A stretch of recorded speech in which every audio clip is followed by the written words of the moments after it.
हम लोग श्रीमद् भागवतम के तीसरे स्कंद के चौथे अध्याय के 33 से 37 श्लोक तक पढ़ेंगे। आज इस दूसरा दिन है 33 to 35। और लिंक आप जानते हैं कि इससे पहले बात वर्णन हुआ कि हरि मीजे समाधिना बद्रिकाश्रम मासाद्य हरि मीजे समाधिना। उद्धव जी बद्रिकाश्रम को चले गए और वहाँ पर समाधि के द्वारा भगवान श्री हरि की आराधना करी, भगवान के बारे में वर्णन करके। और यहाँ पे बोला गया विदुरो अपि, विदुर जी भी उद्धव जी से सुन करके भगवान श्री कृष्ण के तिरुभाव के बारे में, यदुवंश के संहार के बारे में धैर्य से उनका धैर्य वर्धित हुआ। और वह भी और यह स्मरण करके कि भगवान इस धराधाम को छोड़ने से पहले उनका स्मरण किए थे, वह रोने लगे। मेरे पीछे बोलिए। विदुरोपि उद्धवात् श्रुत्वा कृष्णस्य परमात्मनः। विदुरोऽप्युद्धवात् श्रुत्वा कृष्णस्य परमात्मनः। क्रीडयोपात देहस्य कर्माणि श्लाघितानि च। क्रीडयोपात देहस्य कर्माणि श्लाघितानि च। देहन्यासं च तस्यैवं धीराणां धैर्यवर्धनम्। देहन्यासं च तस्यैवं धीराणां धैर्यवर्धनम्। अन्येषां दुष्करतरं पशूनां विक्लवात्मनाम्। अन्येषां दुष्करतरं पशूनां विक्लवात्मनाम्। आत्मानं च कुरु श्रेष्ठ कृष्णेन मनसेक्षितम्। आत्मानं च कुरु श्रेष्ठ कृष्णेन मनसेक्षितम्। ध्यायन् गते भागवते रुरोद प्रेम विह्वलः। ध्यायन् गते भागवते रुरोद प्रेम विह्वलः। विदुरोऽप्युद्धवात् श्रुत्वा कृष्णस्य परमात्मनः। विदुरोऽप्युद्धवात् श्रुत्वा कृष्णस्य परमात्मनः। क्रीडयोपात देहस्य कर्माणि श्लाघितानि च। क्रीडयोपात देहस्य कर्माणि श्लाघितानि च। देहन्यासं च तस्यैवं धीराणां धैर्यवर्धनम्। देहन्यासं च तस्यैवं धीराणां धैर्यवर्धनम्। अन्येषां दुष्करतरं पशूनां विक्लवात्मनाम्। अन्येषां दुष्करतरं पशूनां विक्लवात्मनाम्। आत्मानं च कुरु श्रेष्ठ कृष्णेन मनसेक्षितम्। आत्मानं च कुरु श्रेष्ठ कृष्णेन मनसेक्षितम्। ध्यायन् गते भागवते रुरोद प्रेम विह्वलः। ध्यायन् गते भागवते रुरोद प्रेम विह्वलः। विदुरो अपि उद्धवात् श्रुत्वा, क्या अर्थ है? नहीं पकड़ पा रहे। विदुर भी उद्धव से सुनकर, क्या सुनकर? कृष्णस्य परमात्मनः, भगवान श्री कृष्ण का जो परमात्मा है उनका, क्रीडया उपात देहस्य, क्रीड़ा के लिए या क्रीड़ा के द्वारा, लीला में उपात देहस्य अर्थात अपने देह को स्वीकार किए हुए थे, अर्थात अपने देह को प्रकट किए हुए थे। उनके कर्माणि श्लाघितानि च, उनके अनेक कर्मों को, जो अनेक प्रशंसनीय कर्मों को सुन करके, देहन्यासम च तस्यैवं, और उनके देहन्यास अर्थात तिरुभाव को सुन करके, जो धीराणाम धैर्य वर्धनम, धीरों के यानी धीर भक्तों के धैर्य का वर्धन करने वाले हैं। कि ये सब बातें शाश्वत हैं, भगवान की लीला शाश्वत है, भगवान का तिरुभाव तो एक छलावा मात्र था, भगवान कभी नष्ट नहीं होते हैं। अन्य शाम दुष्करतरम, जो बात समझना, भगवान की लीलाओं को समझना और भगवान के तिरुभाव को समझना, अन्य शाम अर्थात जो भगवान के भक्त नहीं है उनके लिए दुष्कर तर है, दुष्कर से भी अधिक दुष्कर है, कठिन है। क्यों? पशु नाम, क्योंकि वे पशु हैं। जैसे एक पशु के लिए अब हिंदी समझना, संस्कृत तो भूल जाइए, हिंदी समझना भी मुश्किल है, ऐसे इन पशुओं को जो विक्लव आत्मनाम है, विशुद्ध चित्त वाले हैं, उनके लिए भगवान की लीला को समझना असंभव है। एक्चुअली असंभव है, दुष्करतर मतलब संभव नहीं है। उसके बाद कहते हैं आत्मानं च कुरु श्रेष्ठा, अपने आप को हे कुरु श्रेष्ठ अर्थात हे परीक्षित महाराज, विदुर जी ने आत्मानम अपने आप को कृष्णेन मनसेक्षितम, कृष्ण के द्वारा, भगवान श्री कृष्ण के द्वारा, मन के द्वारा देखा जाना सुन करके, अर्थात भगवान ने जाते समय अपना इस जगत, इस धाम को, इस धराधाम कह सकते हैं, या इस जगत को छोड़ते समय, मर्त्य लोक को छोड़ते समय विदुर जी का स्मरण किया था, क्योंकि वे मैत्रेय मुनि को ज्ञान देने के बाद बोले कि आप इस ज्ञान को विदुर जी को देना। ठीक है, तो ऐसा ध्यान करके भागवते गते, महाभागवत उद्धव जी के चले जाने के बाद रुरोध प्रेम विह्वला, प्रेम से विह्वल होकर रोने लगे। अर्थात भगवान विशेष रूप से विदुर जी से प्रेम प्रकट किए, यह उनको अनुभव हुआ और इस कारण से विह्वल हो गए। विह्वल समझते हैं, ओवरवेल्म्ड, हाँ हो गए। हम प्रभुपाद जी के तात्पर्य को देखेंगे।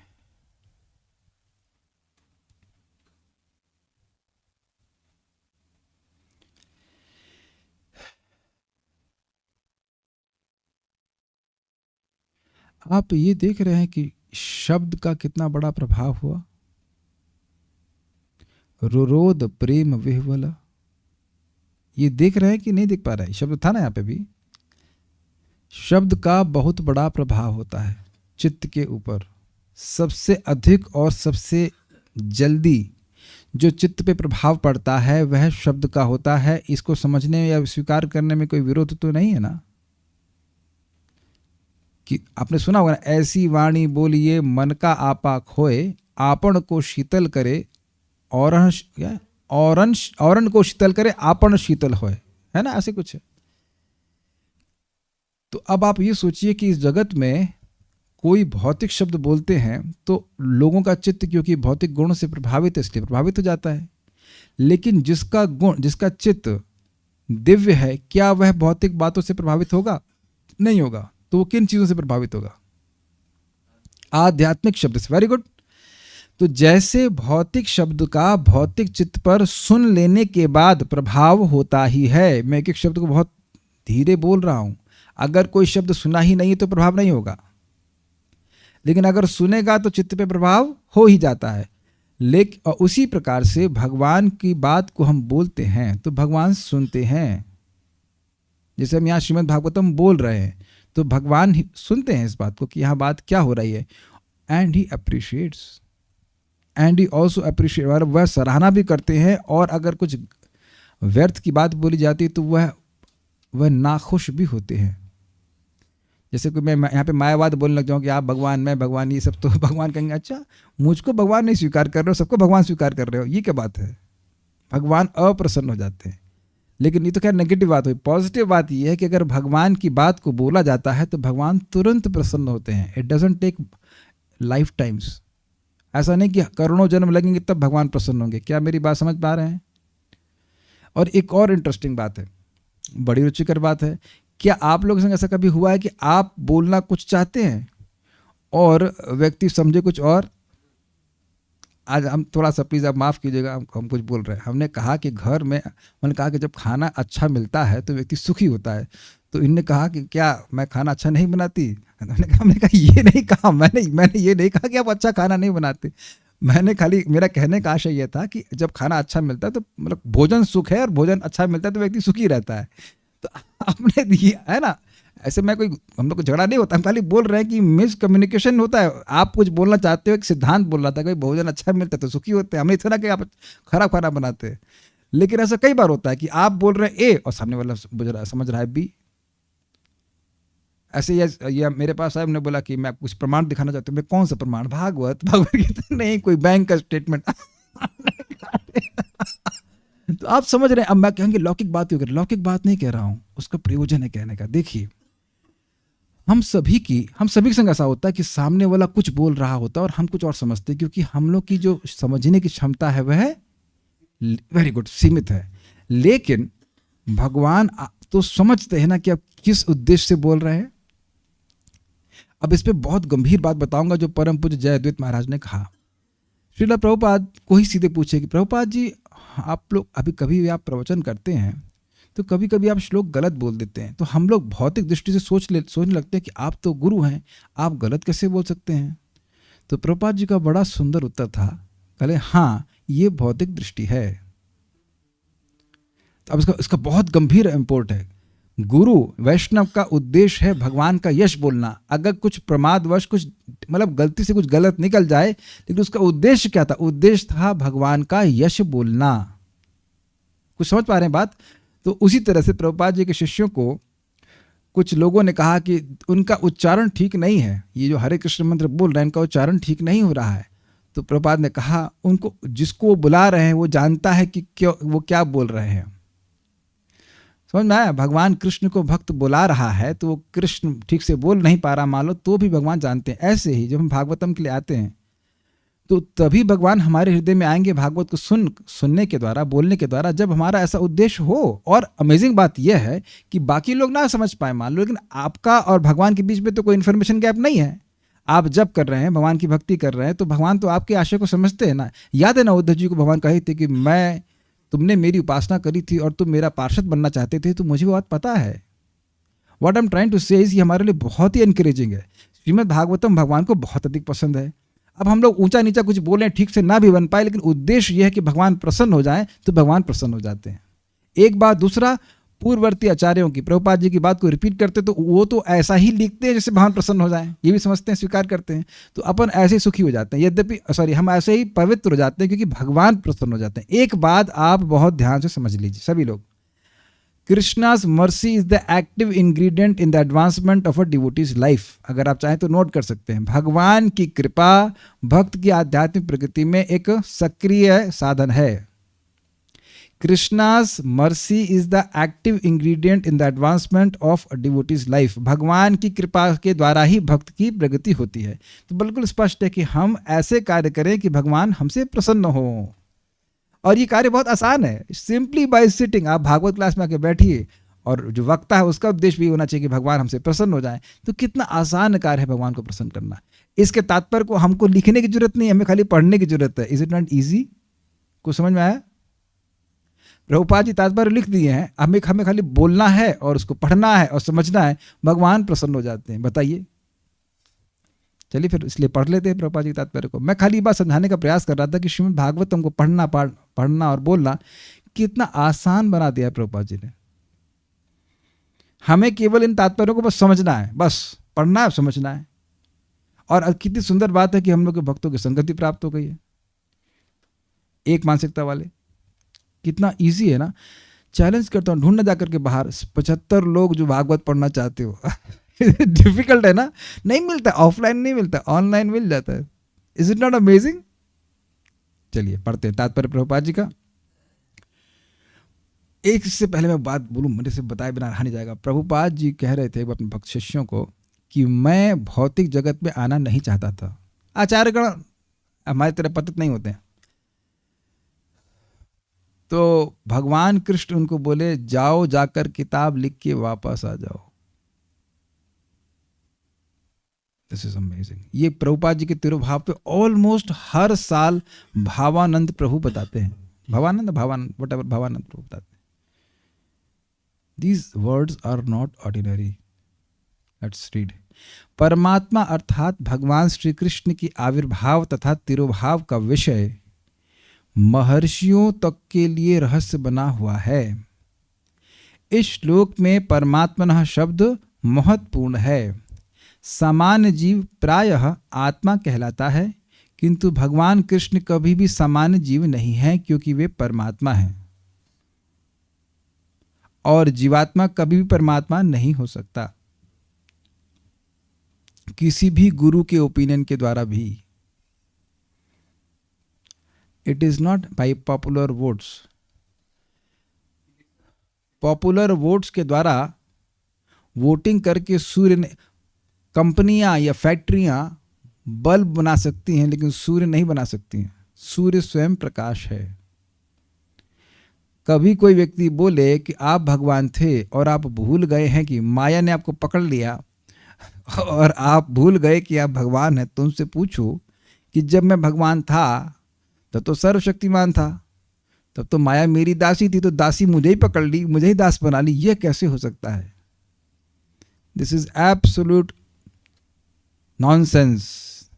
बिल्कुल व्यर्थ की बात है। किसी के भी द्वारा ये बोला जाए, इसको स्वीकार नहीं किया जाना चाहिए। जैसे ही ये कोई व्यक्ति बात बोलता है, तो जैसे आप समझते हो ना, चावल के सारे दानों को टेस्ट नहीं किया जाता है, एक दाना देख लेते कि पका है कि नहीं पका है।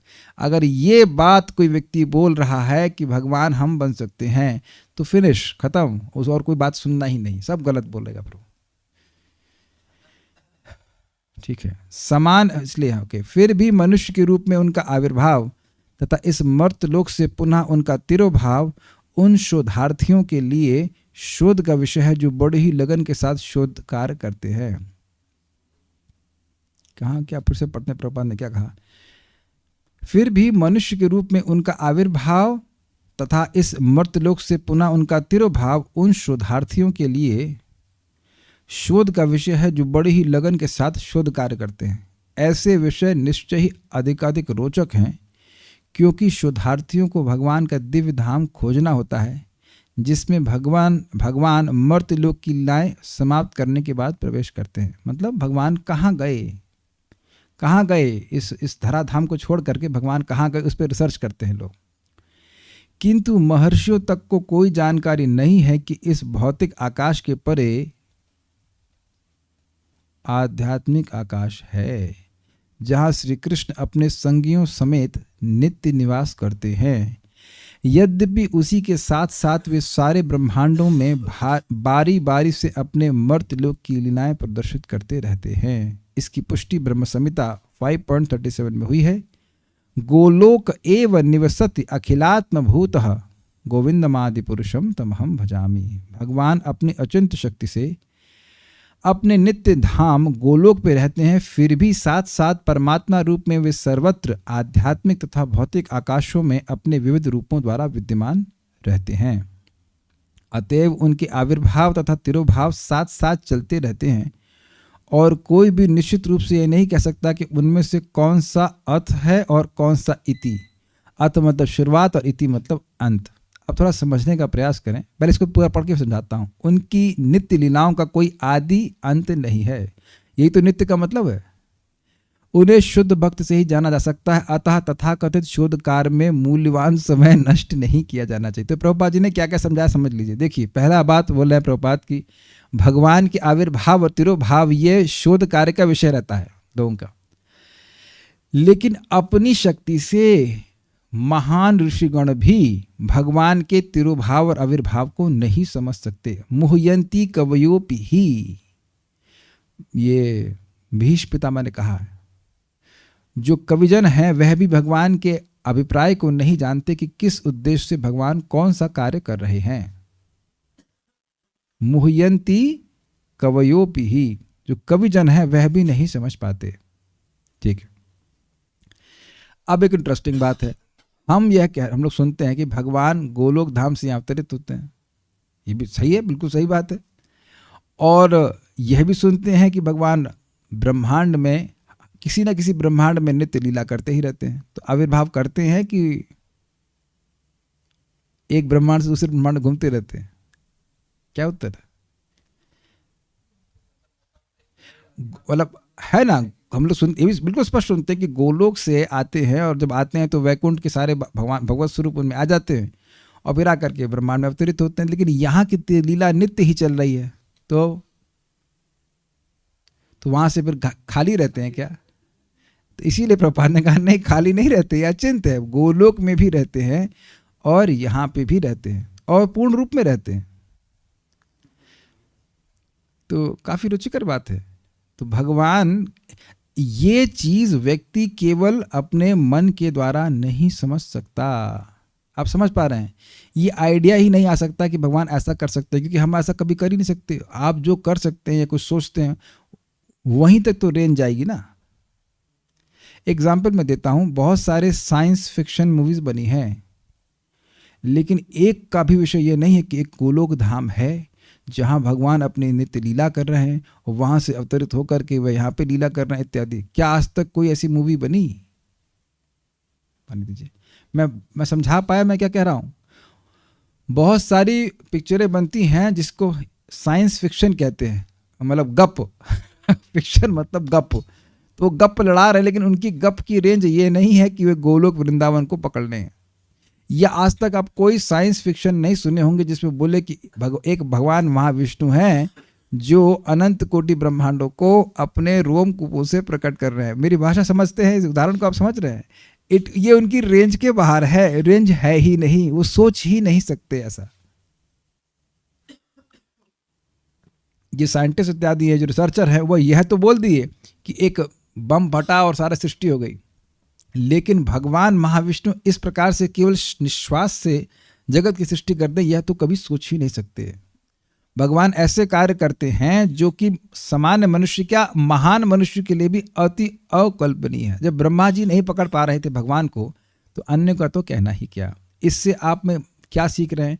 बड़े नम्र भाव में व्यक्ति को जो आचार्यों के द्वारा गुरु परंपरा में हमें बताया जा रहा है उसको ही स्वीकार करना चाहिए। अगर आप ध्यान दिया हो तो दूसरे स्कंद में जब प्रश्न किया गया था सुखदेव गोस्वामी जी से सृष्टि के आदि के विषय में, तो उन्होंने कहा ऐसे ही प्रश्न ब्रह्मा जी से नारद जी ने करे थे और उसी वक्तव्य का वह उदाहरण देते हैं, वो अपनी बात नहीं बोलते हैं। और ये चीज़ आप कई बार भागवत में देखेंगे, कोई प्रश्न किया जाएगा तो उत्तर ऐसे ही दिया जाएगा, ऐसा ही प्रश्न अमुक स्थान पर अमुक महान वक्त से पूछा गया और उसका उन्होंने ऐसा उत्तर दिया है। यही तरीका होता है। कभी व्यक्ति यह नहीं कहता है, कभी नहीं आप सुनेंगे कि ये मैं ऐसा मान रहा हूँ, मैं ऐसा मान रहा हूँ, ऐसा नहीं होता है। बिकॉज ये सारी बातें भगवत संबंधी जो भी बातें वो शोध कार्य का विषय नहीं है। भगवान कौन है इस संबंध में शोध कार्य हो चुका है मुक्त आत्माओं के द्वारा। जिसको आप गीता में सुन रहे हैं, अर्जुन बोल रहे हैं, परब्रह्म परम धामम पवित्रम परमं भवाम पुरुषम शाश्वतम दिव्यम आदिदेवम अजम विभुम आहुस्त्वाम ऋषयः सर्वे देवर्षि नारदस्तथा असितो देवलो व्यासः स्वयं चैव ब्रवीष में। आप ही परम धाम है, आप ही परब्रह्म है, आप ही शाश्वत पुरुष हैं इत्यादि, अजन्मा है, ईश्वर है। और ऐसा केवल ऐसा सारे ऋषि मुनि कहते हैं, श्रुतियाँ कहती हैं, और आप भी मुझे कह रहे हैं, मैं स्वीकार करता हूँ। सर्वम एतद् ऋतं मन्ये यन्माम वदसि केशव। हे केशव, आपकी जो आपने जो कुछ भी कहा वह मैं सब स्वीकार करता हूँ। ये एक भक्त का एटीट्यूड है। इसलिए भक्त तो कभी यह नहीं सोचते हैं कि हम भगवान की लीलाओं को नाप देंगे। भक्त लोग भगवान के यश को इसलिए नहीं बोलते हैं कि उसको नाप देंगे, इसलिए बोलते हैं क्योंकि उसको बोलने का असीमित लाभ है। भगवान का यश असीम है तो उसको नापने का तो प्रश्न ही नहीं बनता, लेकिन उसको बोलने से बहुत महान लाभ है, इसलिए भक्त बोलते हैं। आनंद है भी कह सकते हैं। भक्तों की भावनाएं कभी नहीं होती है। और एक बात सुन लीजिए, अगर हरि कथा अनंत है, अगर कहने का मतलब है ही अनंत, और हमें अगर कथा में रुचि है, यहाँ पे अगर का मतलब असली अगर, तो आपके लिए मेरे लिए शाश्वत सेवा का मौका है, कहीं पे भी, कभी भी, कैसे भी। समझ में आई? समझ में सब लोगों को नहीं समझ में आई बात? अगर भगवान की कथा में रुचि जागृत हो गई तब आप सुखी हैं। कोई भी भगवान की कथा के टॉपिक तो अनंत है, तो अगर रुचि हो गई तो फिर तो बंद ही नहीं होगी ना कथा। खुश रहेंगे कि नहीं रहेंगे? ये कैच कीजिए, क्योंकि बहुत जल्दी व्रत होने वाले हैं। बिफोर यू इवन थिंक, बहुत जल्दी हाथ ऐसे से हिलने लग जाएगा, गर्दन ऐसे से हिलने लग जाएगी। लेकिन अगर कथा की रुचि हो गई तो वृद्धावस्था में भी सुनते रहेंगे, हाँ सुनाओ सुनाओ सुनाओ सुनाओ। Try to understand. बाकी सारी सेवाएं जो हम जवानी में कर पा रहे वो नहीं कर पाएंगे, नहीं ही कर पाएंगे। लेकिन कथा में रुचि हो गई तो आप कथा तो मरते दम तक सुन सकते हैं। कोई विरोध तो नहीं है ना, कोई विरोध तो नहीं कर रहा हूँ ना, मैं गलत बात तो नहीं कह रहा हूँ ना। मरते दम तक व्यक्ति सुनता रह सकता है कि नहीं? मान लो प्रसाद में रुचि है तो मरते दम है तो सारा हाजमा डिस्टर्ब हो जाता है, दांत टूट जाता है, तो प्रसाद भी नहीं खा पाता है। लिक्विड डाइट में रहता है ना, दाल और दाल का पानी और सब कुछ। लेकिन कथा तो अंत समय तक सुन सकते हैं। प्रभुपाद जी को देखा नहीं आपने, अंत समय तक भागवतम का अनुवाद कर रहे हैं। Focus on this goal of life. कथा भगवान की प्राप्ति कराती है और कथा ही साध्य है। खाली बता रहा हूं कि भगवान के भक्त आनंद लेते हैं भगवान कथा में। वो ये नहीं समझ रहे हैं कि कहाँ से शुरू हो रहा है, कहाँ से अंत हो रहा है। जहाँ से शुरू हो रहा है वहीं से शुरू कर देते हैं। जहाँ से भगवान की लीला शुरू होती है वही शुरू कर देते हैं। इस चक्कर में नहीं पड़ते कहाँ से शुरू हुई, कहाँ खत्म हुई, बिकॉज भगवान की लीला नित्य है, अनंत है। Got it? तो इस चक्कर में रिसर्च नहीं करते। अच्छा एक चीज़ बताइए, रसगुल्ला कितने लोग बनाना आता है? ईमानदारी से बताना। सफ़ेद रसगुल्ला बढ़िया से। एक मिनट रुक जा, इधर तो कोई हाथ नहीं खड़ा कर रहा। अच्छा ठीक है, आपको थोड़ा बहुत आता है, मतलब आता ही हल्का फुल्का। आपको आता है? एक दो लोग, बाकी लोग नम्र हैं, 2 लोग को। अच्छा नीतू माता जी को भी आता है, ठीक है। अच्छा खाना कितने लोग को आता है? तो हाथ खड़ा करने की कोई जरूरत नहीं है, सबको आता है। ये समझ में आ गया। तो व्यक्ति अब रसगुल्ला का आस्वादन कर रहा है तो कौन रिसर्च कर रहा है कि ये कैसे बना, क्या वो नहीं। तो भगवान की लीला कथा इतना मादक है, इतनी अच्छी है कि ये रिसर्च का टॉपिक बनता ही नहीं कि लीला हुई कब। मतलब कब शुरू हो रही है, कहाँ से इसका शुरुआत, भगवान से भी नहीं, भगवान कब से भगवान है, ये सब प्रश्न करने की कोई जरूरत ही नहीं होती। मेन बात है भगवान का आस्वादन करना। Yes, Krishna is the highest sense object. आंखों के लिए, कानों के लिए, सभी चीज़ों के लिए, सारी इंद्रियों को तृप्त करने वाले, इसीलिए इनका नाम है गोविंद। जो गो अर्थात इंद्रियों को विंदती प्राप्त कर लेते हैं, पकड़ लेते हैं, ऐसा सुख देते हैं इंद्रियों को, इंद्रियां कहीं जाती नहीं। स्वबिंबम लोकलोचनम सुना नहीं था आपने कि भगवान ने ऐसा रूप दिखाया कि लोग अंधे हो गए मतलब और कुछ देखने का सामर्थ्य रहा ही नहीं। तो इस प्रकार का शोध कार्य करना कि भगवान कब से भगवान हो गए, भगवान की लग किस डेट से शुरू हो रही है, ये सब विषय का नहीं इंपॉर्टेंट है। तात्पर्य अगला देखते हैं। भगवान के दिव्य स्वरूपों तथा लीलाओं का भगवद गीता में जिस रूप में वर्णन हुआ है, अभक्तों के लिए उन्हें समझ पाना कठिन कार्य है। भगवान कभी भी ज्ञानियों तथा योगियों जैसे व्यक्तियों के समक्ष अपने को उद्घाटित नहीं करते, अर्थात प्रकट नहीं करते। भगवान ने क्या कहा अर्जुन को?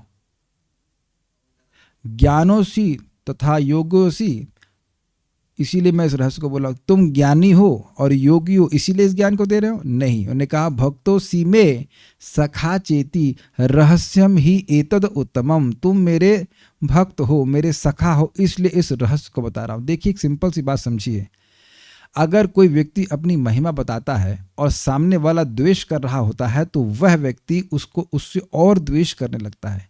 लेकिन जब कोई व्यक्ति किसी से प्रेम करता है और उसकी महानता को जानता है तो उससे और सुखी होता है। तो भगवान क्यों डिस्टर्ब करें किसी व्यक्ति को? भगवान का भक्त होगा तो भगवान अपनी महिमा बताते हैं, ये बात समझ में आना चाहिए। ठीक है, जैसे कि भगवान ने उद्धव जी को बताया था, क्योंकि भगवान उनके भक्त हैं। कुछ अन्य लोग भी हैं जिनकी गणना हृदय की गहराई से भगवान से ईर्ष्या करने के कारण पशुओं में की जाती है। ये समझ में आया? अपने from deep inside their heart, अपने हृदय की गहराई से वो प्रेम नहीं करते, वह भगवान से द्वेष करते। प्रभुपाद का शब्द देखिए, कभी कभी यहाँ किसी प्रेमिका को इंप्रेस करने के लिए होता है, मैं अपने दिल से तुमको प्रेम करता हूँ, मेरे दिल की गहराइयों में जाके देखो तेरा ही नाम लिखा, ऐसा करके डरा कुछ बोलते हैं वटेवर। लेकिन वहाँ वो झूठ, भाषा में झूठ बोल रहा है, कुछ नहीं लिखा है, लेकिन फिर भी प्रभुपाद उसी टर्म को बड़े बहुत ही अमेजिंग कटाक्ष कर रहे हैं कि दिल की गहराइयों से भगवान से द्वेष दिल की उनके, और इस दिल में क्या है रखा है? कृष्ण का द्वेष छुपा रखा है। और इस दिल में क्या रखा है? कृष्ण का द्वेष छुपा रखा है। कभी कभी ऐसे लोग बाहर रूप से राम राम करते हुए देखेंगे, जैसे रामदास जी थे ना महाप्रभु की लीला में, 24 घंटे राम राम कर रहे हैं, लोगों की सेवा भी कर रहे हैं, अंदर से क्या भावना है कि हम राम बनेंगे। राम राम क्यों है? मैं राम बनूंगा। तो दिल की गहराइयों में द्वेष है, अगर तो कचरा जमा हुआ है, तो भगवान के तत्व को व्यक्ति नहीं समझ पाएगा। Why he should be in center? उन्हीं की आरती की हो, मेरी भी आरती होनी चाहिए ना, ऐसा भावना रहनी चाहिए। भगवान बनने की इच्छा पशुओं में की जाती है। इस शब्द प्रभुपाद व्याख्या कर रहे हैं, विक्लव आत्मनाम, जिनका आत्म अर्थात चित्त विक्लव शुद्ध है, भगवान के द्वेष से शुद्ध है, इसलिए उनको पशु नाम विक्लव आत्मनाम, इसकी व्याख्या हो रही है। विकल, विकल समझते हैं, विकल से विक्लव आत्मनाम, विकल है, किसी से हम द्वेष करते हैं तो हमारा चित्त विकल हो जाता है। व्याकुल, विकल समझते हैं ना। और अगर किसी से प्रेम करते हैं तो देखिए कितना हृदय एक्सपांड करता है, कितना खुश हो जाते हैं हम लोग। तो ये लोग विकल हैं कि ये इसको भगवान क्यों कहा जा रहा है, ऐसे करके इसी को द्वेष कहते हैं ना। यही भावना होती है, दांत पीस करके इसको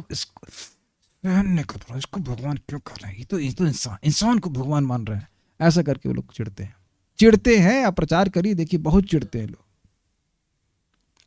ऐसे ईर्षालु पशुओं के लिए भगवान के आविर्भाव तथा तिरुभाव का विषय केवल मानसिक विक्षोभ है। विक्षोभ मैंने समझाया था, जैसे किसी को कांटा पे रोजा है, कांटा लगाया जाए, तो लोग कहेंगे अरे भैया वो तो 5000 साल पहले मर गया और तुम उनको आज तक तुम मर के क्या भजन कर रहे हो उसका। तो जितना भगवान का भजन करेंगे उतना वो लोग और चिढ़ जाएंगे। जैसे कि हिरण्यकश्यप भी था इसी प्रकार से। जैसे कि भगवद गीता 7.15 में पुष्टि की गई है कि ऐसे दुर्जन जिन्हें मात्र भौतिक भोग की ही चिंता रहती है, जो भारवाही पशुओं की तरह कठिन श्रम करते हैं, आसुरिक भाव के कारण किसी भी अवस्था में भगवान को नहीं जान पाते। क्या श्लोक है? अब ना नमाम दुष्कृतिनो मूढ़ा प्रपद्यन्ते न राधमा माया प्रतिज्ञान आसुरम भाव आश्रिता। श्लोक बड़ा मजेदार। भगवान कहते हैं देवी ऐसा गुणमयी मम माया दुरत्य मामे व ये प्रपद्यन्ते माया मिताम तरंतिते। ये जो गुणमयी माया है ये देवी है, ये मेरी है, तेरी नहीं है, मम माया।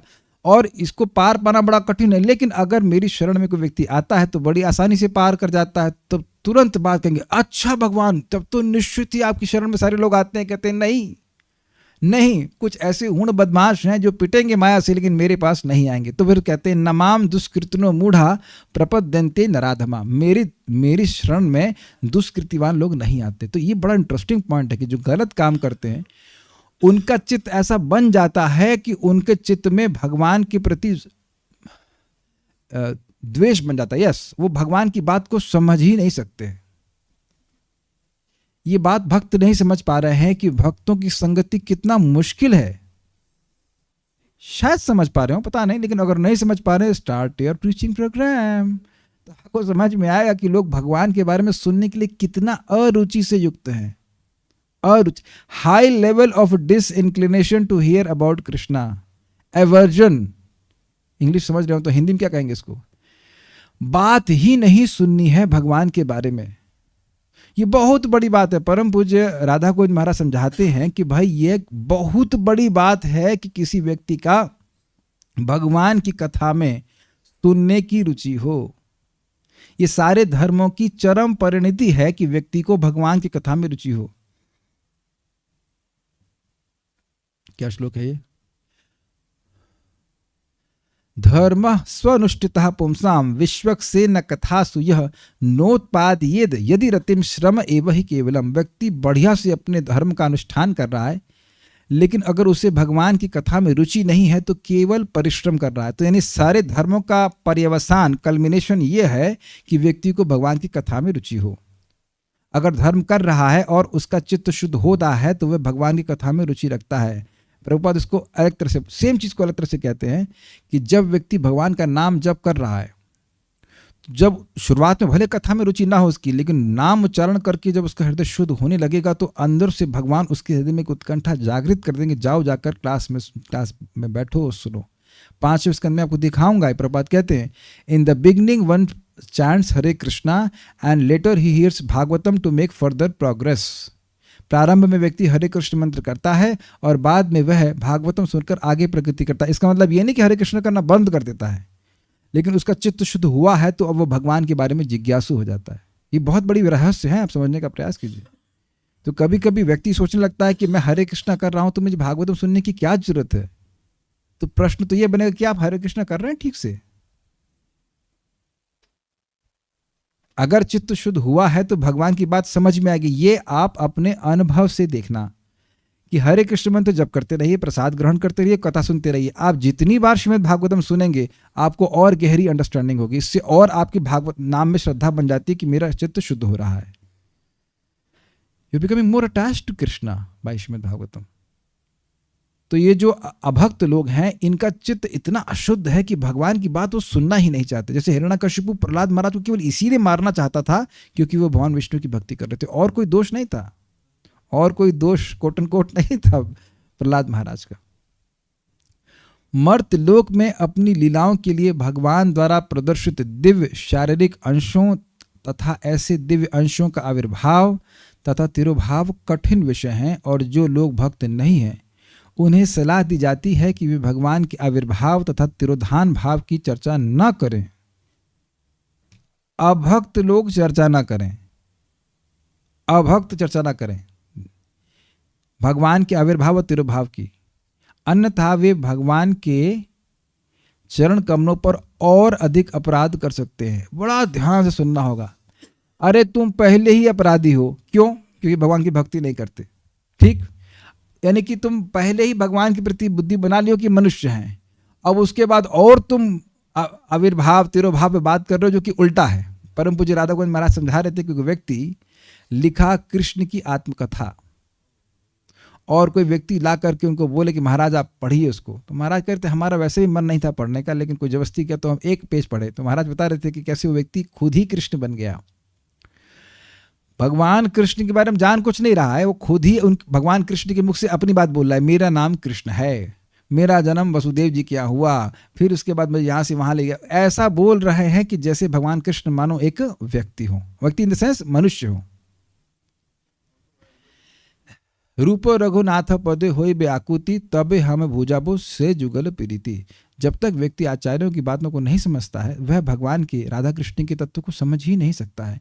तो अगर कोई कह रहा है कि मैं बिना शास्त्र पढ़े राधा कृष्ण के तत्व को समझ रहा हूं, दैट इज एब्सोल्युटली नॉनसेंस। शब्द कठोर लग रहे होंगे, लेकिन अगर कोई व्यक्ति आपको बोल रहा है कि हम राधा कृष्ण को समझते हैं ये वो, और कौन से शास्त्र समझते हो ना, कोई शास्त्र नहीं समझते, तो फिर एकदम गलत बात है। एट इज ये तो हमने आचार्यों से प्रभुपाद से सीखा है, विदाउट हैविंग इंक्लिनेशन, ग्रंथों को पढ़े बिना, केवल ग्रंथों को पढ़ के भी नहीं समझ में आएगी, भगवान की कृपा चाहिए, लेकिन ग्रंथों को पढ़े बिना नहीं समझ सकता है। कैसे मानेंगे कि जो रियलाइजेशन हो रही है वो ठीक है? ये कैसे जानेंगे आप बताइए?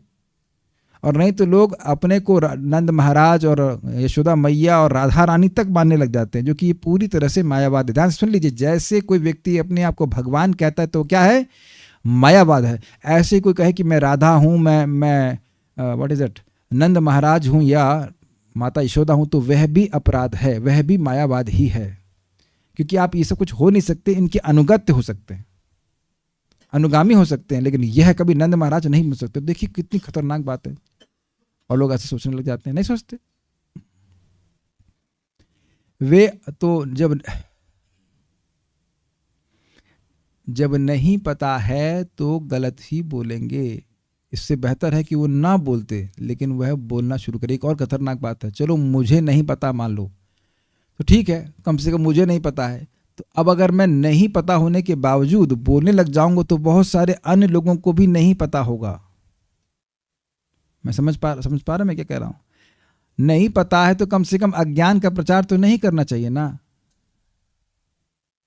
और ये कलयुग में बहुत चलता है, लोगों को पता नहीं है, शास्त्र के कोई ज्ञान नहीं है, और उसके बावजूद वे ऐसे बोलते हैं जैसे मानो वह भागवत की अथॉरिटी हो और भगवान के विरोध चलते हैं। इसीलिए प्रभुपाद जी ग्रंथों को बहुत गंभीरता से पढ़ना चाहिए। नेक्स्ट, वे आसुरी भाव से भगवान के दिव्य आविर्भाव तथा तिरोभाव के विषय में जितनी ही अधिक चर्चा करेंगे उतना ही अधिक वे नरक के गहनतम भागों में प्रवेश करेंगे। जैसा कि भगवद गीता में कहा गया है 16.20, तान हम विशतान क्रूरान संसारेषु नराधमाम शिपाम अजस्र अशुभान आसुरीष्वेषु योनिषु।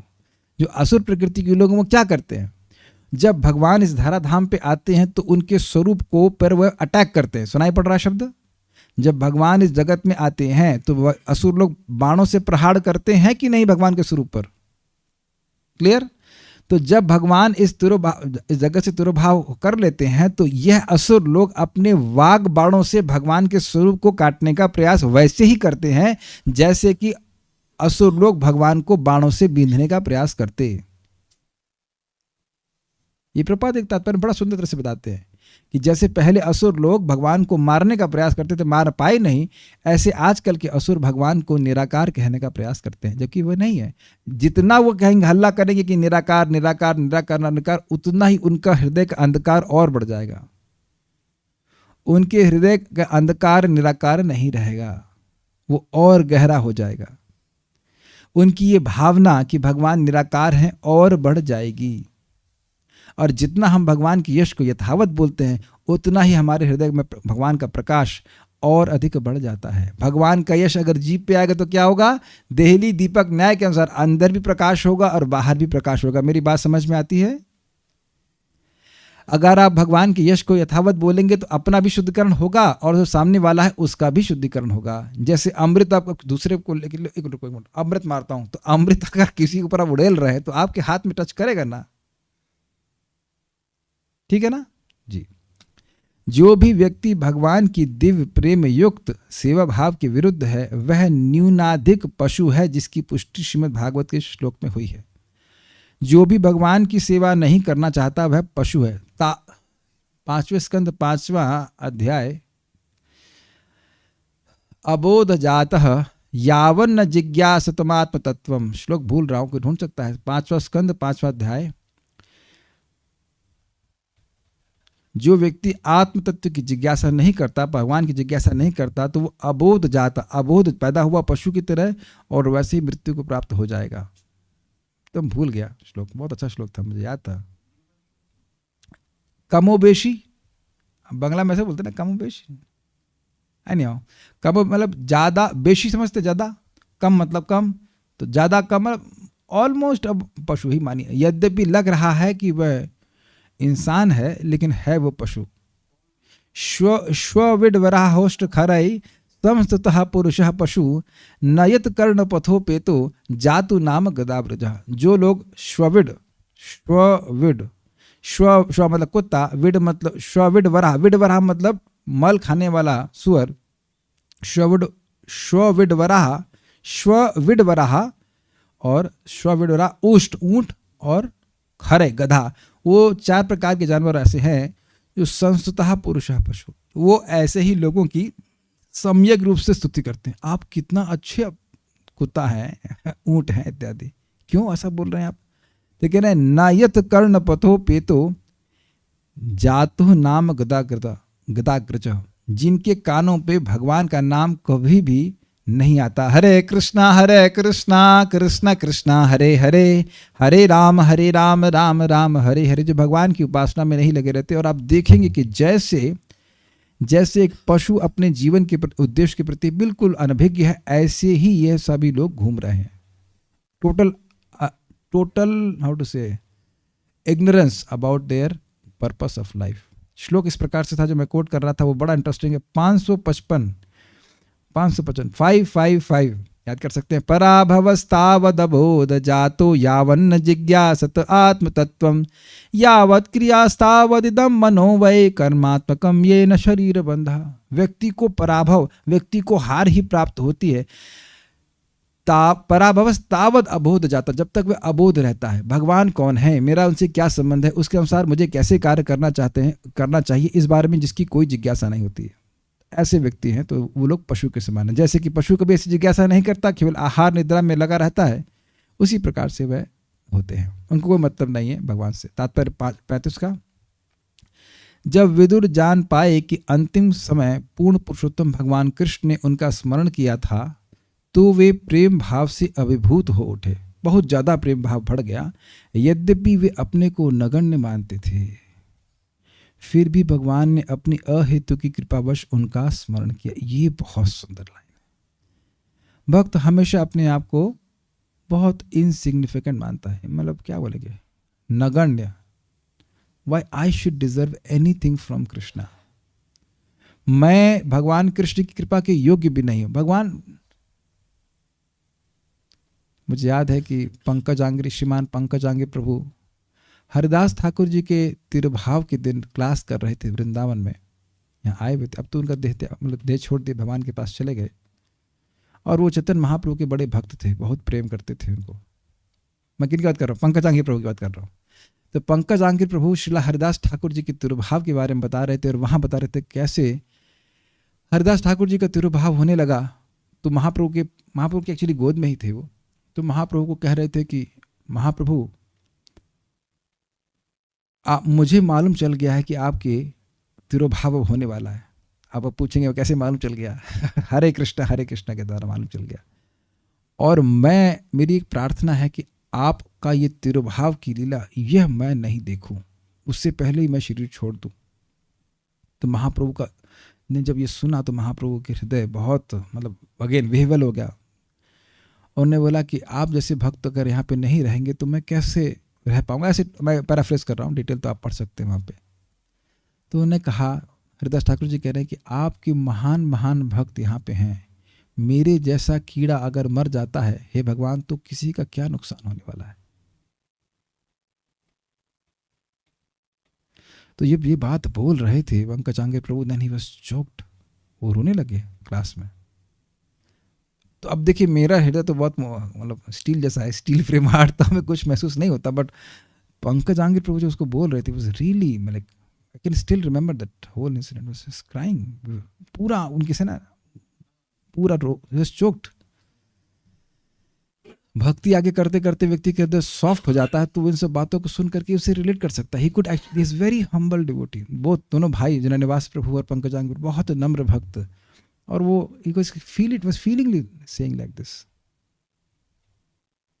और ये अद्भुत बात है कि भक्ति में जितना आगे प्रगति करता है, वो चाहे कितनी भी सेवा करे, उसको यही अनुभूति होती कि मैं तो नगण्य हूं। An amazing thing, the more you think ourselves as insignificant, the more a person becomes significant in Krishna's service. व्यक्ति अगर जितना अपने को नगण्य मानता है कि मैं तो तुच्छ हूं, उतना ही भगवान की कृपा, उतना ही भगवान का ध्यान उस पर अधिक जाता है। आप भी देखिए, इस जगत में कोई व्यक्ति के पास कोई गुण हो और वह नम्र हो तो अधिक आकर्षक लगता है, और अगर व्यक्ति गर्व करे अपने गुणों पर तो आकर्षक नहीं लगता है। यहां तक कि गर्वीले लोगों को भी नम्र लोग अच्छे लगते हैं। This is very nice. कितना अद्भुत है ना, इस जगत में व्यक्ति महान बनने का प्रयास कर रहा है, अब अन्य लोगों से श्रेष्ठ बनने का प्रयास कर रहा है, उससे भगवान की कृपा नहीं मिलती। हम जो हैं, जैसे हैं, अगर हमें मान के चले कि भगवान हम तो बहुत हीन हैं, तब भगवान की कृपा और अधिक मिलेगी। अब इसलिए हीन है का मतलब ये नहीं कि हम सुबह उठ के जप नहीं कर सकते, फिर तो वो केवल एक्सटर्नल बात हो जाएगी। लेकिन दिस इज वेरी इंटरेस्टिंग। मुझ जैसे व्यक्ति को भगवान ने स्मरण किया, जबकि विदुर जी तो महाभागवत हैं, फिर इसीलिए ऐसा सोच रहा है कि मुझ जैसे व्यक्ति को भगवान ने क्यों स्मरण किया, क्या जरूरत थी उनको मेरा स्मरण करने की, मैंने ऐसा क्या कर लिया कि भगवान मुझे स्मरण करें। Got it? विदुर ने इसे महान कृपा के रूप में स्वीकार किया, इसलिए वे रो पड़े। ऐसा रोना भक्ति मार्ग में अग्रसर होने का अंतिम संकेत है। जो व्यक्ति प्रेमवश भगवान के लिए चिल्ला सकता है, वह भक्तिमय सेवा के मार्ग में निश्चय ही सफल है। इसका क्या मतलब है चिल्लाने का? ये अनुवाद चिल्ला के किया गया है, एक्चुअली क्राइंग लिखा होगा प्रभुपाद ने इंग्लिश में, क्राइंग अच्छी कॉलिंग आउट। इसका अनुकरण तो नहीं कर सकते हैं हम लोग, लेकिन देखिए भगवान की भक्ति करते करते दो चीज़ें हो रही, बहुत सी चीज़ें हो सकती है। एक चीज़ समझ में आती है, एक ये है कि हृदय पिघलने लगता है। जो हृदय गुणों के प्रभाव से बहुत कठोर है, वह द्रवीभूत होने लगता है। एवं व्रतः स्वप्रिय नाम कीर्त्या जाता अनुराग धृत चित्त उच्चई। इस प्रकार से व्रत लेके जब भगवान का नाम जब किया जाता है तो व्यक्ति का हृदय मेल्ट होने लगता है, द्रवीभूत होने लगता है। आप समझ रहे हैं, कातर होकर के हम तभी पुकार सकते हैं जब हमारा हृदय द्रवीभूत हो जाए। एक और भी चीज़ है, हृदय में अत्यंत उत्कंठा हो तब भी व्यक्ति पुकार सकता है। डू यू एग्री कि कृष्ण के चरणों की प्राप्ति हो जाए और मैं इसमें अयोग्य हूं, तभी व्यक्ति पुकार सकता है? ये भी कारण है ना। मैं समझा पा रहा हूं? अभी व्यक्ति का हृदय थोड़ा सा टफ है तो लगता है हाँ ठीक है, हो जाए, भगवान की प्राप्ति नहीं होगी तो अगले जन्म में चलेगा ऐसा करके। लेकिन भक्तों ने ऐसा बोला है, जैसे स्वयं श्रीला माधवेंद्रपुरी पाद जब शरीर छोड़ने का समय था तो बोल रहे हैं कि ओह मैं कितना दुर्भाग्यशाली हूं कि मुझे कृष्ण की प्राप्ति नहीं हुई।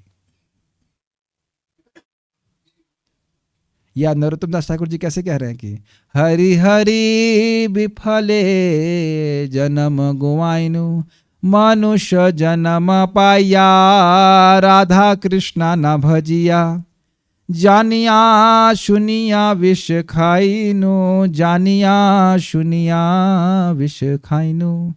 हरि हरि लैमेंटेशन में, ओ हरि, हे भगवान हरि, हरि हरि विफले जन्म गवाइनु, मैंने अपने जन्म को विफल गंवा दिया। क्यों भाई? कह रहे मनुष्य जन्म पाया राधा कृष्ण ना भजिया। मनुष्य का दुर्लभ जन्म पाकर के भी मैंने राधा कृष्ण का भजन नहीं किया, और बहुत सारी चीजें की, लेकिन भगवान का भजन नहीं किया। क्या उन्होंने नहीं किया? लेकिन भगवान की भक्ति करने वालों को इस प्रकार की भावना होती है। जितना भक्ति में प्रगति करता है उसको उतना ही लगता है कि वह भक्ति में कुछ प्रगति नहीं किया। और अगर हम ऐसा सोच रहे हैं कि हम बहुत प्रगति कर लिए हैं, तभी काफी प्रगति करनी है। समझ में है आपको? अच्छा, एक बात हम समझा दे रहे हैं भाई, देखिए यह नहीं सोचते रहना है कि मैं हीन हूं, मैं हीन हूं, मैं तो कुछ कर ही नहीं सकता, मैं कुछ कर नहीं सकता। नम्रता का मतलब यह है कि मैं हीन हूं, मैं दीनहीन हूं, लेकिन भगवान बहुत दयालु हैं, तो आशाबंध भी रहता है। मान शून्यता, आशा बंध कि भगवान की कृपा मुझ पर अवश्य होगी। ये अगर केवल यही सोचते रहेंगे कि मैं हीन हूं, मैं हीन हूं तो कुछ कर ही नहीं पाएंगे। That is negative zone. लेकिन भगवान की तरफ देखते हैं कि भगवान बड़े भगवान की तरफ आशा होती देख कर कि भगवान कृपालु है। जब असुर सकल, जब असुर सारे के सारे भगवान की प्राप्ति कर गए तो भगवान मेरा भी उद्धार कर देंगे। यस बोलिए। हरे कृष्ण प्रभु जी। प्रभु जी जहाँ पे प्रभुपाद जी शोध कार्य के बारे में बोल रहे हैं, एक मिनट रुक जाइए, पहले इसको तो पूरा कर लेने दीजिए। देखिए यहाँ प्रभुपाद जी ने इस बात को समझा रहे हैं, रुरोध प्रेम विह्वला, वो रोने का नाटक नहीं कर रहे थे, प्रेम के कारण विह्वल हो जाने से रोने लगे।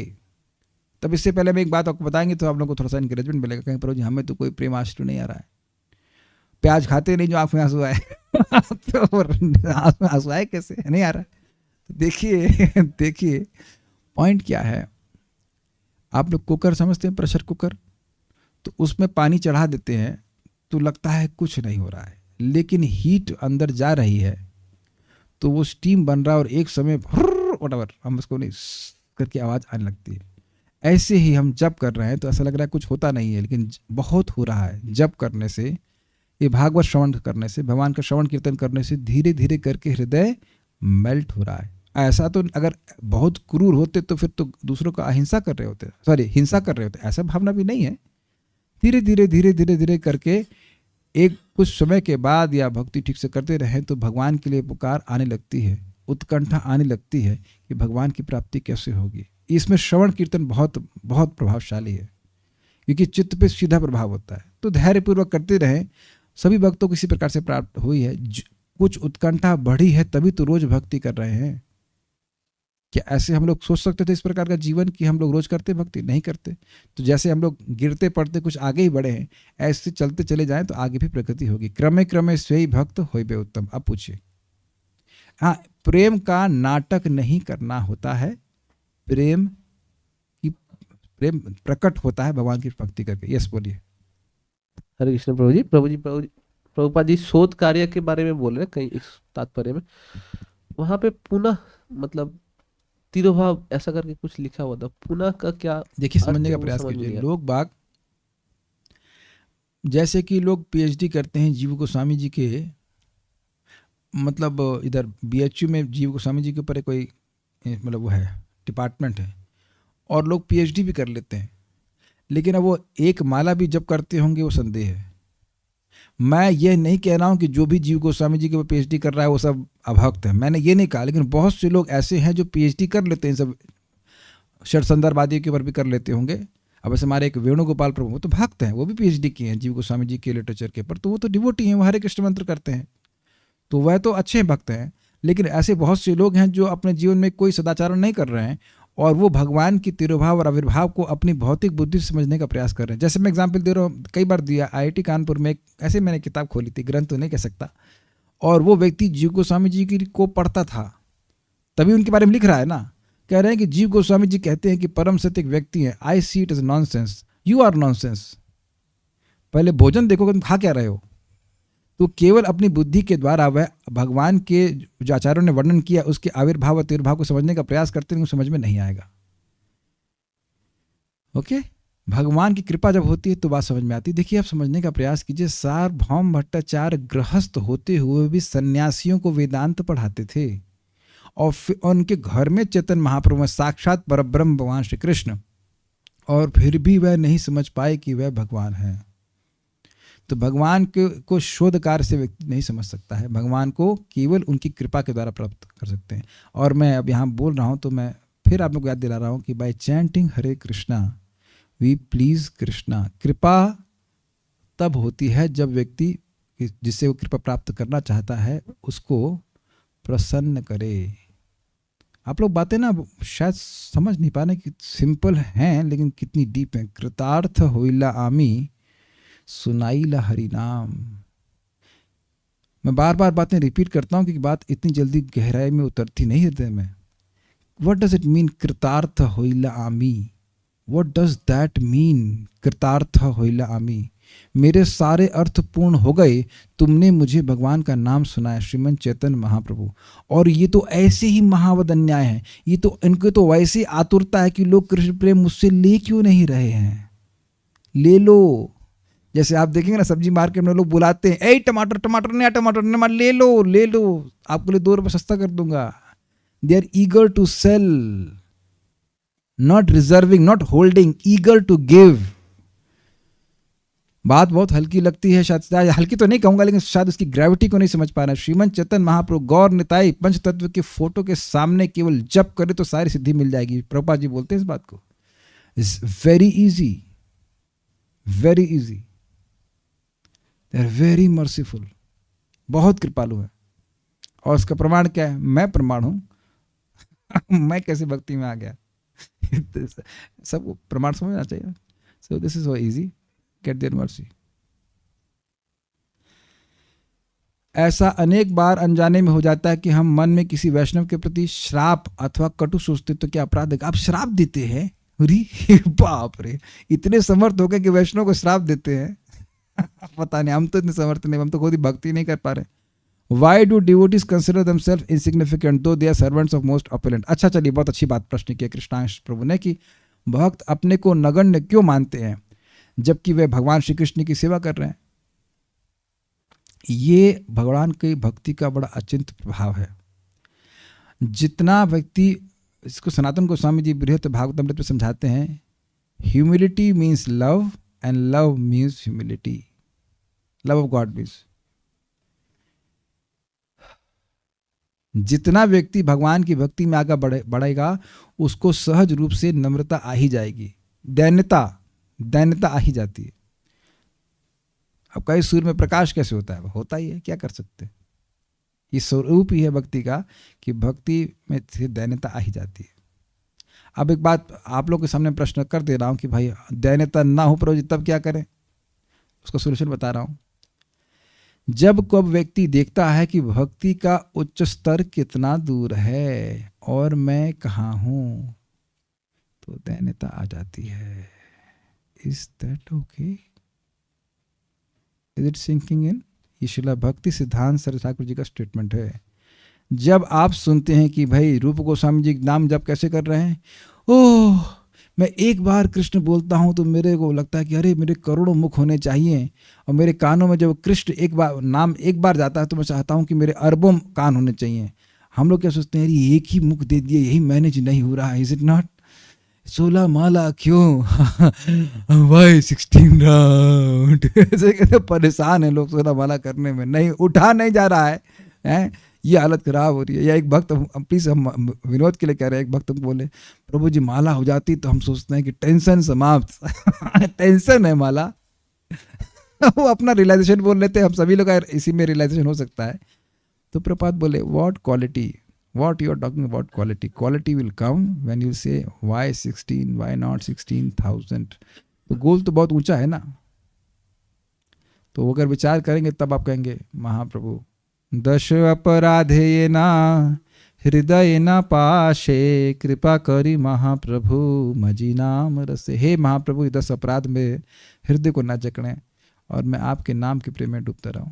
तो हमेशा शास्त्र सुन करके आप देखेंगे कि हम लोग महसूस करेंगे कि अभी हम निम्न हैं और हम लोग जो स्तर जहाँ पहुँचने में दूर है, इससे हम लोग मतलब फूलते नहीं हैं, समझना। बहुत आगे बढ़ गए, अरे भी तो बहुत आगे जाना है। सो प्रभु आगे, सब यहाँ रुकते हैं। ठीक है।